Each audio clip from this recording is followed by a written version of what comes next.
नमस्कार दर्शकों, स्वागत है आपका हमारे चैनल एस्ट्रो सारथी में, जहां हम ग्रहों की चाल, भाग्य के संकेत और समय के रहस्य को सीधा ज्योतिष की दृष्टि से समझने की कोशिश करते हैं, वो भी बिल्कुल सरल और साधारण सी भाषा में।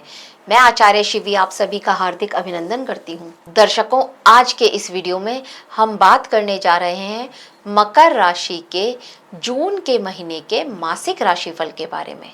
जी हाँ, मकर राशि के लिए जून का महीना क्या लेकर के आ रहा है, आज हम आपको इसके बारे में जानकारी देंगे। लेकिन उससे पहले अगर आपने हमारे चैनल एस्ट्रो सारथी को सब्सक्राइब नहीं किया है तो तुरंत सब्सक्राइब कीजिए, ताकि ज्योतिष से जुड़ी हुई सारी महत्वपूर्ण जानकारियां आप तक सही समय पर पहुंच सके।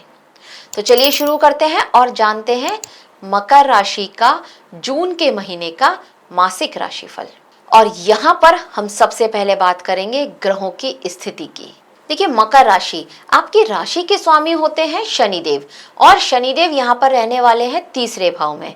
आपकी राशि के स्वामी और आपके धन भाव के स्वामी होकर के ये तीसरे भाव में रहेंगे, मीन राशि में। अब सूर्य ग्रह की स्थिति को देखते हैं। सूर्य ग्रह जो आपके अष्टम भाव के स्वामी होते हैं, ये सूर्य ग्रह यहाँ पर शुरुआत में रहने वाले हैं पंचम भाव में, और 15 तारीख को गोचर करेंगे छठे भाव में, मिथुन राशि में आ जाएंगे।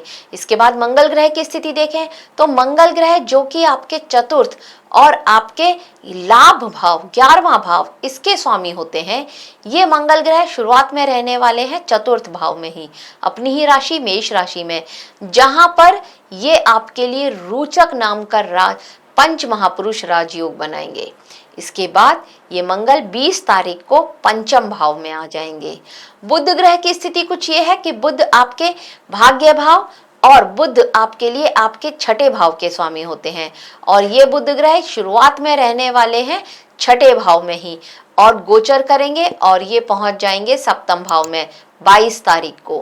गुरु ग्रह की स्थिति कुछ ये है कि गुरु ग्रह आपके लिए कर्क राशि में, यानी कि आपके सप्तम भाव में रहने वाले हैं। अब गुरु ग्रह जब यहाँ पर रहेंगे तो ये आपके लिए हंस महापुरुष नाम का राजयोग बनाएंगे। गुरु आपके 12वें भाव और आपके तीसरे भाव इसके स्वामी होते हैं। अब गुरु का उच्च का होना ये बहुत श्रेष्ठ स्थिति होगी सप्तम भाव में। देखते हैं आगे ये क्या परिणाम लेकर आएंगे। अच्छी बात यह है कि शुक्र ग्रह जो आपके दशम भाव और आपके पंचम भाव के स्वामी होते हैं, ये शुक्र ग्रह शुरुआत में रहने वाले हैं आपके छठे भाव में मिथुन राशि में, और 8 तारीख को गोचर करेंगे, और ये शुक्र ग्रह आ जाएंगे सप्तम भाव में गुरु ग्रह के साथ। तो यहाँ पर गुरु और शुक्र की एक युति बन जाएगी 8 तारीख से, जिसके 22 तारीख से जहाँ पर बुध भी आ जाएंगे। तो इस समय आपका जो सप्तम भाव है ये बहुत मजबूत होगा। देखते हैं क्या लेकर के आएगा ये आगे आपके करियर के लिए, आपके जीवन में। देखते हैं शनि ग्रह की स्थिति मैं बता चुकी हूँ। राहु आपकी लिए आपके धन भाव में, आपके दूसरे भाव में रहेंगे, और केतु आपके लिए रहेंगे अष्टम भाव में। यहाँ पर एक चीज भी आपने नोटिस करी होगी कि सारे के सारे ग्रह राहु और केतु के बीच में आ रहे हैं। तो यहाँ पर जो काल सर्प दोष आपके लिए लग रहा था वो अभी भी चालू है। तो एक काल सर्प दोष यहाँ पर आपके लिए बनता हुआ अवश्य ही नजर आ रहा है। तो मकर राशि वालों, अगर देखा जाए तो ये जून का महीना आपके भीतर कुछ गहरे परिवर्तन लेकर के आएगा। आपके लिए कुछ कर्मों की परीक्षा लेकर के आता हुआ नजर आएगा। जब इस समय ग्रहों की स्थिति को अगर हम ध्यान से देखें तो राहु का दूसरे भाव में होना मतलब वाणी, परिवार और धन के क्षेत्र में कुछ असामान्य उतार चढ़ाव आपको देखने को मिलेंगे।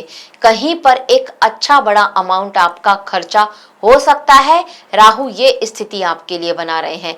खर्चे पर आप कंट्रोल नहीं कर पा रहे हैं, मतलब ये कि यहाँ पर आपके पास पैसा जुड़ नहीं पा रहा है। हाँ, अचानक से पैसा आता है, उसके योग यह राहु आपके लिए अवश्य ही बना रहे हैं। आपके पास अचानक से पैसा आता तो है पर टिकता नहीं है, वो स्थिति इन्होंने आपके लिए बनाई है। कुछ आपके साहसिक प्रयास से ये आपके लिए पैसा लाने का साधन भी बना रहे हैं। कहीं ना कहीं आपकी कोई ट्रिक, कोई प्लानिंग से आपके पास पैसा आए, इस तरह के योग भी ये राहु आपके लिए बना रहे हैं। आपकी वाणी का एक अच्छा उपयोग, एक चमत्कारिक उपयोग आप यहाँ पर कर पाएंगे इस समय में।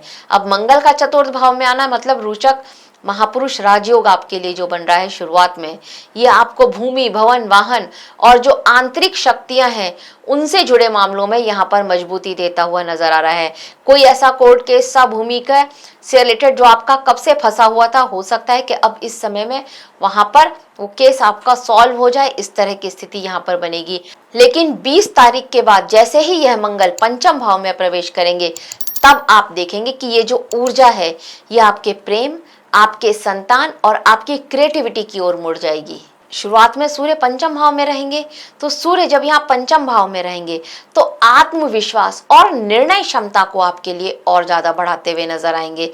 छोटे मोटे ईगो क्लैशेस चलते रहेंगे, आपके अंदर ये चीज आ जाए कि आपको अपनी पढ़ाई लिखाई पर, आपको अपने ज्ञान पर किसी तरह का घमंड आने लगे, प्राउड होने लगे, ये स्थिति भी यह सूर्य आपके लिए बनाएंगे।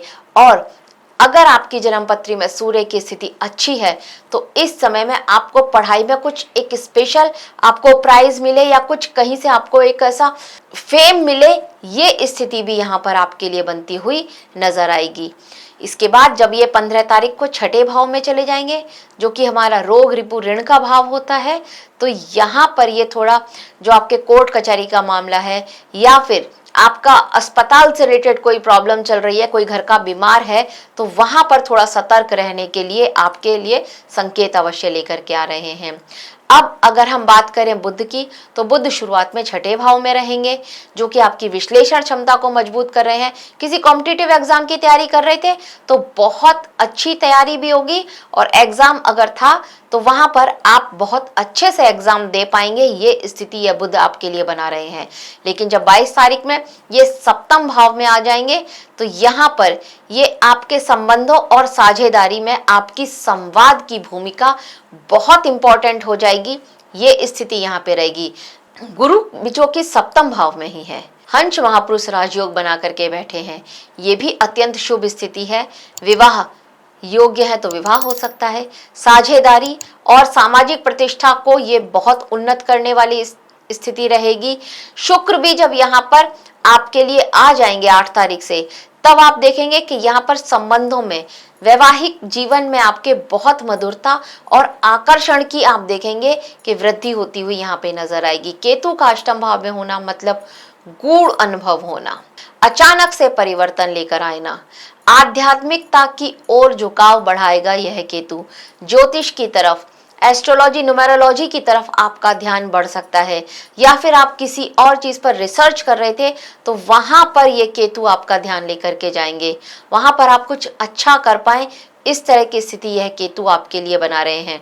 अब देखते हैं आपके करियर पर इसका क्या प्रभाव पड़ेगा। देखिए, अगर आप करियर या नौकरी कर रहे हैं तो यहाँ पर इस समय में आपकी क्षमताओं को साबित करने का अवसर आपको आपके वर्क प्लेस पर मिलने वाला है। अगर सरकारी क्षेत्र में नौकरी कर रहे थे तो यहाँ पर आपका ट्रांसफर हो, इस तरह के चांसेस बनते हुए नजर आ रहे हैं। ट्रांसफर अगर नहीं हो पाया तो आपको कुछ अतिरिक्त जिम्मेदारियां दे दी जाए, इस तरह के योग भी बनते हुए नजर आ रहे हैं। और अगर आप किसी प्राइवेट फर्म में काम करते हैं तो यहाँ पर एक कंपटीशन के लिए आप तैयार रहिए, क्योंकि कहीं ना कहीं वहां पर प्रतिस्पर्धा आपके लिए बढ़ती हुई नजर आएगी। हाँ, अंततः सफलता आपको ही मिलेगी, ये बात निश्चित है। अब अगर आप व्यापारी हैं तो आपके लिए यहाँ पर बृहस्पति का उच्च का होकर के आपके सप्तम भाव में आना बहुत श्रेष्ठ स्थिति है। व्यापार का विस्तार कर पाए, इस तरह के योग यहाँ पर बन रहे हैं। लेकिन देखिए, सावधानी और सतर्कता ये हमेशा जरूरी है, इस बात के संकेत भी यह गुरु आपके लिए लेकर के आ रहे हैं। तो बिल्कुल व्यापार का विस्तार कीजिए, लेकिन सोच समझ करके। अगर आपके पास अनुभव है तो बहुत अच्छी बात है, नहीं तो यहाँ पर ये इस पॉसिबिलिटीज भी नजर आ रही है कि किसी बड़े अनुभवी व्यक्ति का आपको साथ मिले और उनसे सलाह लेकर के आप अपने व्यापार का विस्तार करें, ये आपके लिए एक अत्यंत श्रेष्ठ स्थिति रहेगी। अब अगर आपके प्रेम जीवन की बात कर ली जाए तो ये समय थोड़ा भावनात्मक गहराई लेकर के आएगा आपके प्रेम जीवन में। अहंकार और क्रोध से बचना आपके लिए बहुत ज्यादा जरूरी हो जाएगा, क्योंकि सूर्य भी यहाँ पर होंगे और मंगल भी जब यहाँ पर आ जाएंगे तो पहले अहंकार और फिर बाद में क्रोध, और ये स्थिति आपके प्रेम के लिए बिल्कुल अच्छी नहीं है। प्रेम संबंधों में कहीं ना कहीं उतार चढ़ाव, मन मुटाव आप देखेंगे, और इसका असर ये भी हो सकता है कि रिश्ता टूटने की कगार पर आ जाए। हालांकि बृहस्पति की स्थिति इस संबंध को बचा ले, आप अपनी सूझबूझ से, समझदारी से इस संबंध को बचा लें, यह भी यहाँ पर हो सकता है। अब अगर आपके वैवाहिक जीवन की बात कर ली जाए तो देखिए, बृहस्पति का उच्च का होकर के सप्तम भाव में आना, यानी कि आपके जीवन साथी की सलाह से आपका कोई काम बने, ये स्थिति भी रहेगी। प्रेम की वृद्धि भी यहाँ पर होती हुई अवश्य ही नजर आ रही है। विवाह योग्य है तो विवाह होने के चांसेस भी नजर आते हैं। अगर विवाह नहीं भी हुआ तो रिश्ता पक्का हो जाए, इस तरह की स्थिति भी होगी। और विवाहित हैं तो प्रेम संबंध और भी ज्यादा मजबूत होंगे जीवन साथी के साथ, इस तरह की स्थिति भी यहाँ पर बनती हुई नजर आ रही है। किसी भी बात से आपका जीवन साथी आपसे रूठ गया था तो अब आप अपनी बात से, अपनी समझ से, अपनी सूझबूझ से अपने इस जीवन साथी को मना लें, ये स्थिति भी यहाँ पर बनती हुई नजर आ रही है। अगर स्वास्थ्य की दृष्टि से देखा जाए तो स्वास्थ्य की दृष्टि से यहाँ पर थोड़ा आपके साथ में अगर थायराइड की प्रॉब्लम है तो वो थोड़ा ट्रिगर हो सकती है, इसका ध्यान रखिएगा। शुगर से रिलेटेड, डायबिटीज की कोई प्रॉब्लम अगर आपको है तो वहां पर भी आप थोड़ा ध्यान रखें, क्योंकि डायबिटीज आपका बढ़ सकता है, शुगर बढ़ सकती है यहाँ पर।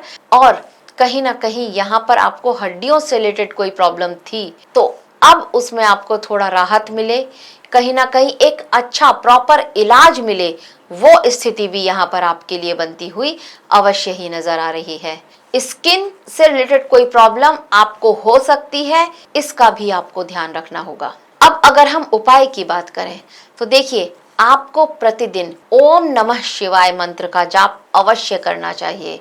ये आपको मानसिक शांति और स्थिरता दोनों प्रदान करेगा। आदित्य हृदय स्तोत्र का पाठ करें, पाठ नहीं कर सकते हैं तो सुने, और ताम्र पात्र में जल लेकर के उसमें थोड़ा सा रोली और एक लाल फूल डाल करके सूर्य को अर्पित करें, गायत्री मंत्र बोल करके सूर्य को अर्पित करें, ये बहुत श्रेष्ठ रहेगा आपके लिए। इसके साथ साथ अगर आप सरसों के तेल का दिया पीपल के पेड़ के नीचे जला के आते हैं तो ये भी आपके लिए बहुत श्रेष्ठ रहने वाला है। एक उपाय और भी है जो आपके लिए हमेशा अच्छा रहने वाला है, जिसको आप लॉन्ग लाइफ कर सकते हैं, कि रात को सोने से पहले हमेशा हनुमान चालीसा का पाठ करिए और उसके बाद सोइए। ये आपके लिए बहुत श्रेष्ठ रहेगा और इसका आप प्रभाव अपने जीवन में पॉजिटिविटी के रूप में देखेंगे, आपकी सोच पॉजिटिव होगी, ये आपके लिए बहुत श्रेष्ठ रहने वाला है। तो दर्शकों, यह था मकर राशि के लिए जून का महीना क्या लेकर के आ रहा है, उसकी एक छोटी सी जानकारी हमारी तरफ से आप सभी के लिए। आशा करते हैं आपको हमारे द्वारा दी गई ये जानकारी अच्छी लगी होगी। अगर अच्छी लगी है तो हमारे वीडियो को लाइक करें, शेयर करें और हमारे चैनल एस्ट्रो सारथी को सब्सक्राइब करना ना भूलें। धन्यवाद।